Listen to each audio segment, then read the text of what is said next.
Hello বন্ধুরা, good morning. সবাই কেমন আছো? আশা করছি সবাই ভালো আছো, সুস্থ আছো। আর আমার পরিবারে নতুন আরও একটি ব্লগে তোমাদেরকে অনেক স্বাগত আর অনেক ভালোবাসা। এখন ঘড়ির কাঁটায় বাজে ওই সকাল 7টা। এখন থেকেই তোমাদেরকে সাথে নিয়ে ব্লগটা শুরু করছি। আশা করছি ব্লগটা তোমাদের ভালো লাগবে। ঘুম থেকে উঠেই আগে ঝটপট ব্রাশটা করে নিয়েছি, নিয়ে তারপরে এই যে কালকে এই পাতা নিয়ে এসেছিলো, তো ওই বেটে খাওয়ার জন্য, বেটে মানে রসটা খাওয়ার জন্য। তো সেই জন্যেই আর কি সকাল সকাল উঠতে হলো, নইলে আবার হাজব্যান্ড উঠে পড়লে ওকে চা করে দিতে হবে। আর আলাদা আলাদা চা করতে গেলে সময়টাও নষ্ট হবে, ওর জন্য চা করে রেখে দেবো, তারপরে আমি আবার গরম করে খাবো। তো আমার আবার গরম করে চা খেতে একদম ভালো লাগে না, আমার ওই সঙ্গে সঙ্গে চা করব খাবো ওটাই ভালো লাগে, রেখে দিয়ে ফের গরম করে খেতে একদম ভালো লাগে না। তাই একটু সকাল সকালেই উঠেছি, এই রসটা খাবো। তারপরে আছে মৌরি ভেজানোর জল আছে, মিষ্টি দিয়ে মৌরি ভিজিয়ে রেখেছি। তো এত পরিমাণে ওষুধ খাওয়া হচ্ছে তো শরীরটা গরম হয়ে যাবে, তাই জন্য আর কি পেটটা ঠান্ডা করতে হবে। তো 4টের মতো আটি এনেছিল, কালকে 2টো করেছিলাম আর আজকে 2টো, এই 2টো করলেই হয়ে যাবে, আসলে পাওয়া যায় না। তো আমার হাজব্যান্ড অনেক খুঁজে খুঁজে আর কি এনেছে। তো মাকড়দা বাজারে হলে এগুলো সব সময় পাওয়া যায়, আমাদের সলবে খুব একটা পাওয়া যায় না। আর এই পাতার রস খেতে আমার কিন্তু সকালবেলা কোনো রকম অসুবিধাও হয় না আর কষ্টও হয় না। কি বলতো, ছোট থেকে অভ্যাস আছে এই পাতা, তারপরে কুলেখাড়া পাতা, এগুলো না ছোটোবেলা থেকে আমার বাপি আর কি মাঠ থেকে তুলে তুলে এনে দিত। আর আমার মা এরকম শিলের মধ্যে ছিঁচে রস বার করে আমাদেরকে খাওয়াতো খালি পেটে। তাই এগুলো খেতে আমার কষ্ট, আমার বরঞ্চ ভালোই লাগে এই পাতার রস খেতে। তো তাই জন্য আমার কোনো রকম কষ্ট হয় না। এক একজন আছে যে খালি পেটে এরকম রস টস খেতে পারে না, গা বমি হয়, কিন্তু আমার যেহেতু অভ্যাস আছে তাই আমার কষ্ট হয় না। কিন্তু আমার মেয়ে আরে খেতে পারবে না এইসব খাবার, ওদের তো ছোটোবেলা থেকে আর অভ্যেস করানো নেই, তো আমার অভ্যেস ছিল বলে তাই এই অসুবিধাটা হয় না। আর একদম অল্প কয়েকটা পাতা তো তো ছিঁচে বেশি একটা রস বেরোয় না, একদম অল্প বেরিয়েছিল। তো যেটুকুটাই আর কি বেরিয়েছিল ওটা খেলেই অনেক উপকার। এখনও পর্যন্ত বাসি বাসনগুলো রান্নাঘরেই পড়ে আছে, বার করানো হয়নি, কারণ ওই যে হাজব্যান্ড উঠে পড়লেই পাতার রসটা আবার খেতে দেরি হয়ে যাবে, তার জন্য আগে ভাবলাম ব্রাশটা করে নিই, পাতার রসটা করে ছিঁচে খেয়ে নিয়ে তারপরে বাসনপত্র যা আছে বার করাবো। রান্নাবান্নাও তো করতে হবে, রান্নার জন্য কালকে তো সমস্ত সবজি কেটে রেখেছি, তো রান্নার কোনো চাপ নেই, সবজি কাটা আছে, চা খেয়ে রান্না বসিয়ে দেব। আর মেয়ে তো খেয়ে স্কুলে যাবে, তাই একটু তাড়াতাড়ি করতে হবে। আর আজকেও যাব আর কি ননদকে দেখতে, কালকে তো গিয়েছিলাম, তো আজকেও যাব। আসলে কি বলো তো, ঘরের সামনে তো তো তাই মনে হয় যে ছুটে ছুটে বারে বারে দেখে আসি এখন কি করছে, বিকালে কি করছে। তবে একবার করেই যাওয়া হচ্ছে, বিকালে আর যাওয়া হয় না, তো হেঁটে হেঁটে যেতে হয় তো খুব কষ্ট হয়। তো হাজব্যান্ড থাকলে ও দিয়ে আসে, আবার টাইম হলে নিয়ে চলে আসে, কিন্তু আজকে আর দিয়ে আসতে পারবে না, ও যাবে হচ্ছে গাড়ি সারাতে। গাড়িটা আমাদের খারাপ হয়ে গেছে, এমনিতেও তো পুরনো গাড়ি, তো ওটা আমার আর কি নন্দায় দিয়েছিল কাজ চালানোর মতো, ওই যে মালপত্র বওয়ার জন্যে দিয়েছিল। তো ওটাই আর কি আমার হাজব্যান্ড এখন কাজের থেকে বলবো সংসারের কাজে বেশি লাগছে, মানে বাজার দোকান করা এগুলোর জন্য বেশি ব্যবহার করা হয়। তো গাড়িটা নিয়ে আজকে যাবে বাল্টিকুড়ি, তো আজকে আর দিয়ে আসতে পারবে না, তো আমাকেই যেতে হবে। তো এই যে দেখো এক এক করে সব খেয়ে নিলাম। প্রথমে খেলাম মৌরি ভেজানো জল, তো তার 5 মিনিট পর খেলাম এই রসটা, তারপরে ওষুধ তো আছেই, ওষুধ খেতে হয় খালি পেটে। তো আজকে দিনটা খেলে আপাতত সকালবেলার ওষুধটা শেষ হয়ে যাবে, তারপরে তিন তিন রকম ওষুধ থাকবে, সেগুলো আর কি 10 দিন পর্যন্ত খেতে হবে, মানে ওই রবিবার পর্যন্ত শেষ হবে। তো যাই হোক, এদিকে দেখো খাওয়া দাওয়া করে নিয়ে, খাওয়া দাওয়া মানে যেগুলো আর কি খেলাম, খেয়ে তারপরে চলে এসেছে যে রান্নাঘরে রান্না বসাবো। আজকে রান্না করব ওল চিংড়ি। তো মা পাঠিয়েছিল, ভাই যেদিন আর কি আমাকে ঝোল দিতে এসেছিলো, মানে ওই কাজ আনতে এসেছিলো, সঙ্গে একটু মাছের ঝোল বানিয়েছিল সেটাও দিতে এসেছিলো। তো ওই দিনকেই মা পাঠিয়েছিল ওল, তোমাদের তো বললাম। তো অনেকটাই ওলটা আছে, তো ভাবছি কিছুটা আজকে ওল চিংড়ি করব, আর কিছুটা ওই পিসির মেয়ে আজকে আমাকে দেখতে আসবে, মানে ওই শরীর খারাপ শুনেছে, কয়েকদিন ধরে উঠতে পারিনি বিছানা থেকে, শুনেছে আজকে ওই সন্ধ্যেবেলা আসবে, তো ভাবছি পিসিমণিকে একটু দিয়ে দেবো। অতটা ওল নইলে নষ্ট হয়ে যাবে, তো আমি তো থাকবো না, তো মায়ের বাড়ি যাব, শুক্রবার যাব, তো 2-3 দিন থাকবো ওখানে, তো ওলটা নষ্ট হয়ে যাবে, তাই ভাবলাম পিসিমণিকে দিয়ে দেবো, ওরা তবু খেতে পারবে। আর আমার ওল সেদ্ধটা অতটা ভালো লাগে না, কিন্তু ওল চিংড়ি করলে আমি খাই। আজকে ওই ওল চিংড়ি রান্না করবো আর কচু সেদ্ধ দেবো, আর কাঁকরোল ছিল 3টের মতো কাঁকরোল এনেছিল, তো একদিন দুদিন ছাড়া ছাড়া একটা একটা করে ভেজে দিচ্ছি, যেহেতু হাজব্যান্ড একা খাচ্ছে, তো আমার মেয়ে খায় না এরকম গোল গোল করে ভাজলে। আর লম্বা লম্বা সরু সরু করে ভাজলে খায়, কিন্তু তাই বলে রেগুলার করলে তো আর খেতে চায় না। আমাদের যেমন খেয়ে খেয়ে আর ভালো লাগে না, মানে প্রায় সময় দেখেছো আমাদের কাঁকরোল আলু ভাজা করা হয়, তাই আর খেতে ভালো লাগে না। তো হাজব্যান্ড শুধুমাত্র ওর জন্যে এনেছে, তো 3 দিনে 3টে করে করে দিয়েছি। তো আজকে করলেই আপাতত শেষ হয়ে যাবে, আর নেই। আর এই যে দেখো কৌটোর মধ্যে দিয়ে দিলাম কচুগুলো, দিয়ে সেদ্ধ করে নেব। আর হচ্ছে এদিকে হচ্ছে ওলটা একটু জল ভাপিয়ে ফেলে দেব। তো প্রথমে ভেবেছিলাম শুধু ওলগুলোই দেবো জানো তো, তারপরে আবার ভাবলাম না, সব আলু সমেতই আর কি দিয়ে দিই, তাহলে আলুটাও একটু সেদ্ধ হয়ে যাবে। তারপরে সেদ্ধ মতো হয়ে গেলে একটু কষে জল দিয়ে নামিয়ে নেব, তাড়াতাড়ি হয়ে যাবে। সেই হিসাবে আর কি সবগুলোই একবারে দিয়ে দিয়েছি। আর একবেলা তরকারি রান্না করব বলে একটুখানি ওলটা কেটেছিলাম। আর এই 2 সপ্তাহ হলো দুপুরবেলা তো কোনো রকমভাবে একটু আধটু রান্না করছি, কিন্তু সন্ধ্যের দিকে একদমই রান্না বান্না মানে কি বলবো করতেই পারছি না। সন্ধ্যের পর থেকে না শরীরটা একদম ভালো লাগে না। তো রান্না করিনি বলবো না, মানে ওই তরকারিপত্র কিছু বানানো হয় না। 2 দিন তো কলা দিয়ে রুটি খেয়েছে, তারপরে হচ্ছে আজকে হচ্ছে এই যে ওল চিংড়িটা ভেবেছিলাম তো একবেলার জন্য করছি, কিন্তু অনেকটাই থেকে গিয়েছিলো সেটা রাত্রিবেলা। আমার হাজব্যান্ড রুটি দিয়ে খেয়েছে আর আমি একটু মুড়ি দিয়ে খেয়েছি। আর হচ্ছে 2টো ডিমের অমলেট করে নিয়েছিলাম রাত্রিবেলা, ওই দিয়েই খাওয়া দাওয়া করে নিয়েছি। এইরকমভাবেই আর কি এই কটা দিন চলছে। তবে একদিন করেছিলাম, কালকে রাত্রিবেলা করেছিলাম নিরামিষ ঘুগনি করেছিলাম আর রুটি করেছিলাম। আর এই কদিন কিন্তু আমাদের ঘরেতে লুচি পরোটা কিচ্ছু হয়নি জানো তো বন্ধুরা। আমার এরকম শরীর অসুস্থ বলে না একদম তেল ঝাল খাওয়া বন্ধ, ডাক্তারবাবু বলেই দিয়েছে। তাই জন্যে পরোটা লুচি পুরো বন্ধ হয়ে গেছে। তো এখন শুধুমাত্র ওই আটা রুটি খাওয়া হচ্ছে। আর ওইদিকে ওই যে মশলাটা কষিয়ে দিয়ে তারপরে হচ্ছে জল দিয়ে দিলাম, হালকা একটু সেদ্ধ তো হয়ে গেছে, তো একটু ফুটে এলে নামিয়ে নেবো। আর আমার দেখো এই যে সপ্তাহের আর কি মুদিখানা বাজার, তো তেল এনেছে, তেলগুলো কিন্তু আমি আগেই ফ্রিজে ঢুকিয়ে রেখেছি, নইলে কী হবে আমাদের ঘরে না একটা ছোট্ট ইঁদুর ঢুকেছে। তো যেই ইঁদুরটা তোমাদের একদিন দেখিয়েছিলাম মনে আছে কি জানি না, তো সেই ইঁদুরটা না এখন খেয়ে দিয়ে বেশ বড় সড়ো হয়ে গেছে। তো ইঁদুরটা খুব জ্বালাচ্ছে, তো বাইরে যদি তেলের প্যাকেট রাখি কেটে দেবে আর তেলটা নষ্ট হয়ে যাবে, তাই আগেই আর কি তেলটা আর কি ফ্রিজে ঢুকিয়ে রেখেছি। আর এইগুলো হচ্ছে আমার সারা সপ্তাহের মুদিখানা বাজার, আমাদের কিন্তু এইভাবেই করা হয়।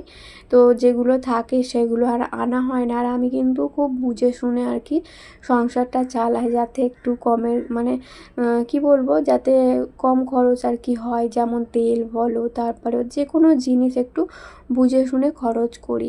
এই যে জিনিসগুলো নিয়ে এসছে আমার কিন্তু 1 সপ্তাহের জন্য নিয়ে এসছে, কিন্তু আমার 1 সপ্তাহের বেশি হয়ে যাবে। ময়দা আটাটা হয়তো শেষ হয়ে যায়, কিন্তু এই বাকি জিনিসগুলো কিন্তু আমার থেকেই যায়। তো আগের কিছু কিছু জিনিস আছে সেগুলো আর আনা হয় না। আমি কিন্তু এইভাবেই মুদিখানা করি। দেখো যে সপ্তাহে সমস্ত জিনিস শেষ হয়ে যায়, তো সেই সপ্তাহে কিন্তু সমস্ত জিনিসটা আনা হয়। তারপরে সারা সপ্তাহে লেগে যেটুকুটা বেশি থাকে সেটুকুটা গুছিয়ে রেখে দিই। পরের সপ্তাহে মুদিখানার দোকানে কিন্তু সেইগুলো আর আনা হয় না, যেগুলো শেষ হয়ে যায় সেগুলো আনা হয়। তো এইভাবেই আর কি আমি সারা সপ্তাহে সংসারটা চালাই। তো যাই হোক, কিছু কিছু জিনিস ঢালার ছিল সেগুলো ঢেলে গুছিয়ে রাখলাম। আর এইগুলো এই যে প্যাকেটে করে ব্যাগের মধ্যে রেখে দেবো। তো ভাবছি একটা বড় ড্রাম কিনবো, মুদিখানা জিনিসপত্রগুলো না গুছিয়ে রাখতে খুব অসুবিধা হয়।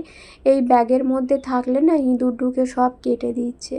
তো এখন তো আসছে না, মানে ওই প্লাস্টিক যারা বিক্রি করে তারা তো এখন আসছে না।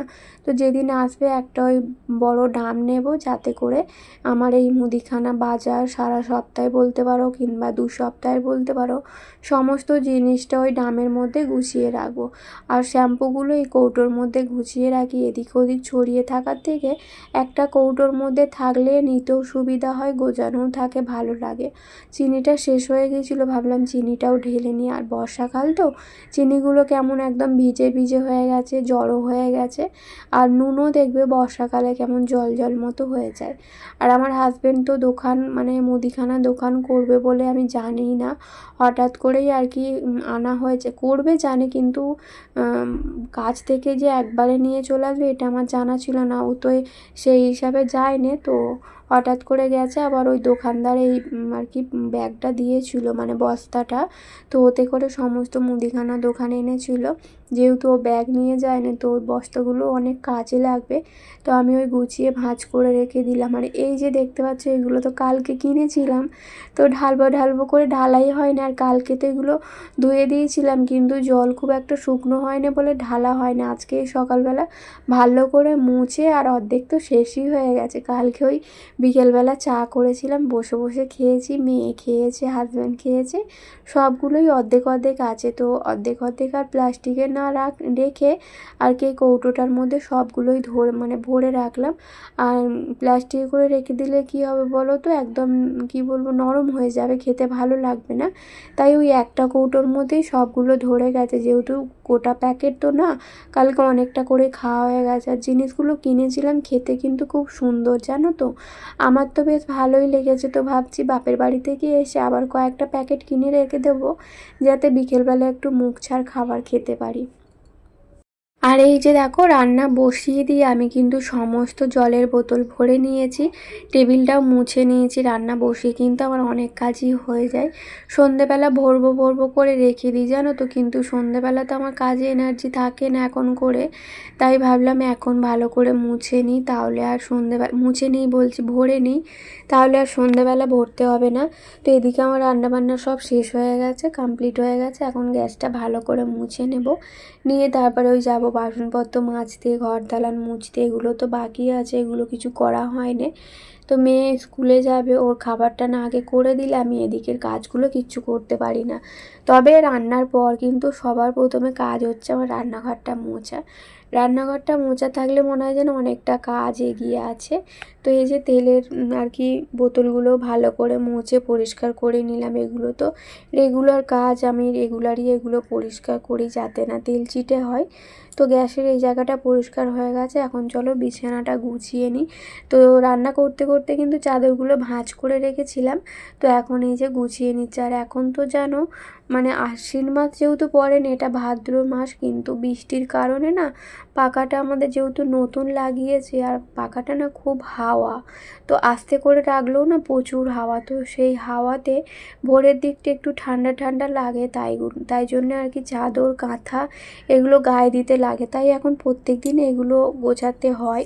তো এখন তো প্রত্যেক দিনই বৃষ্টিও হচ্ছে একটু একটু করে, হয় দিনের বেলা হচ্ছে, নয় সন্ধ্যেবেলা হচ্ছে। দিনের বেলা যদি সারাদিন রোদ্দুর দেয়, সন্ধ্যের দিকে কিংবা রাত্রের দিকে বৃষ্টি হচ্ছে। আবার রাত্রিরে যেদিন হয় না, সেদিন দিনের বেলা বৃষ্টি হচ্ছে। এই করে করে কিন্তু ওয়েদারটা ভালো মতো ঠান্ডা আছে আপাতত। তবেই কাজকর্ম করলে একটু আধটু তো গরম হবে, তাই না, সংসারের কাজ করতে গেলে। তো চলো এখন দালানটা ভালো করে ঝাড়ু দিয়ে নিই, তারপরে মুছবো। অনেক বক বক করে নিলাম। তো এই যে ভালো করে এখন দালানটা ঝাড়ু দিয়ে নেব। ঘর তো ঝাড়া হয়ে গেছে, রান্নাঘরটাও ঝাড়া হয়ে গেছে। এখন দালানটা ঝেড়ে নিয়ে তারপরে হচ্ছে দালানটা ভালো করে মুছে নেব। প্রতিদিনই ভাবি যে শুধুমাত্র ঘরটা মুছবো আর দালানটা আর কি ঝাড়ু দিয়ে রেখে দেবো, রোজ রোজ মুছবো না। কারণ বৃষ্টির কারণে যে ভিজে ভিজে হয়ে থাকে, একদম ভালো লাগে না। কিন্তু ওই যে থাকতে পারি না, পরিষ্কার পরিচ্ছন্ন না হলে থাকতে পারি না, যতই বৃষ্টি হোক আর যাই হোক। তোমরা হয়তো দেখেছো আমার ঘর দালান মোছা কিন্তু একদম আমি বন্ধ দিই না। প্রত্যেকটা দিন আমি ঘর দালান মুছি। শুধুমাত্র যে কদিন আর কি শরীরটা একটু খারাপ ছিল, উঠতে পারছিলাম না, সে কদিন কিন্তু শুধু রান্নাঘরটা আর ঘরটা মোছা হয়েছিল। ওই যে হাজব্যান্ড মুছেছিল, দুদিনের না একদিনের মতো দালানটা মোছা হয় না। তারপরের দিন যেই একটু শরীরটা সুস্থ হয়ে গেছে, তো আমি আগে দালান ঘর দোর সব পরিষ্কার করে নিয়েছি। থাকতে পারি না জানো তো, ঘর দালান না মোছা হলে মনে হয় যেন এই জায়গাটা নোংরা হয়ে আছে, ওই জায়গাটা নোংরা হয়ে আছে। আর মপের থেকে আমি কিন্তু হাত দিয়ে আর কি ভালো পরিষ্কার হয় আমার মনে হয়। তো হাত দিয়ে মুছতেই আমার বেশি ভালো লাগে, কিন্তু অনেকটা সময় জানো তো, এত বড় ঘর দালান হাত দিয়ে মুছতে গেলে নিজের শরীরেরও একটা কষ্ট, আর অনেকটা সময়ও লেগে যায়। কিন্তু মপ দিয়ে মুছলে অতটা কষ্ট হয় না, সময়ও লাগে না, ঝটপট হয়ে যায়। আমি হাত দিয়ে মুছলে কি করি বলো তো, একটু করে মুছি আর বারে বারে বালতির জলে ন্যাতাটা ধুয়ে নিই। মানে যেই কাপড়টা দিয়ে আমি মুছি আর কি, বারে বারে ওই জলে ধুয়ে ধুয়ে মুছতে হয়, তো তাই জন্য একটু বেশি দেরি হয়। আর এই যে দেখো আমার ভোলে বাবা, তো কালকে কি করেছি জানো তো, বিকেলবেলার দিকে জামা কাপড় চেঞ্জ করে আর এই ভোলে বাবাকে আর কি রং করেছি, তো একদম সাদা মতো হয়ে গেছিলো। জলে যেহেতু আয়রন আছে, তো সেই কারণে শিবের মাথায় যখন আর কি জল ঢালি, ওই জল থেকে থেকে জমে জমে না একটু সাদা সাদা মতো হয়ে গেছিলো, দেখতে একদম ভালো লাগছিল না। তো তাই জন্য আমি কি করেছি, ওই সন্ধ্যার আগে এই যে শিব ঠাকুরটাকে সুন্দর করে রং করে নিয়েছি। তো এখন আমার পুজো সব হয়ে গেছে দেখতে পেলে, এখন যাবো এই যে ননদের কাছে। তো আজকে শ্যাম্পু করেছি, কালকে মাথায় হেনা করব বৃহস্পতিবারে আর কি, সমস্ত রান্নাবান্না করে নিয়ে তারপরে হেনাটা করব। তো শ্যাম্পুটা করে যে চুলটার আজকে শুকনো হবে বলে মনে হয় না, কারণ আমি তো চুল ছেড়ে একদম রাখতে পারি না, তো ওই চুল বেঁধেই আমাকে যেতে হবে। আর চুল বাঁধা অবস্থা থাকলে তো একদমই শুকনো হয় না। ভাবছি ননদকে দেখে এসে একটু শোবো যখন দুপুরবেলা, তখন চুলটা খুলে শোবো, তাহলে আর কি তাড়াতাড়ি চুলটা শুকনো হয়ে যাবে। আর এখন কটা বাজে জানো, এখন ওই 11:30টার মতো বাজে, তো অনেকটাই লেট হয়ে গেছে। ভেবেছিলাম আরও একটু তাড়াতাড়ি যাব। আসলে ননদের কাছে গেলে না আমার আর আসতে ইচ্ছা করে না, মনে হয় যেন ওখানেই থাকি, আমার ননদের পাশে আমি দাঁড়িয়ে থাকি, শুধু দেখতেই থাকি, এরকম মনে হয়। তো বন্ধুরা চলো আজকের ব্লগটা এই পর্যন্তই, টাটা।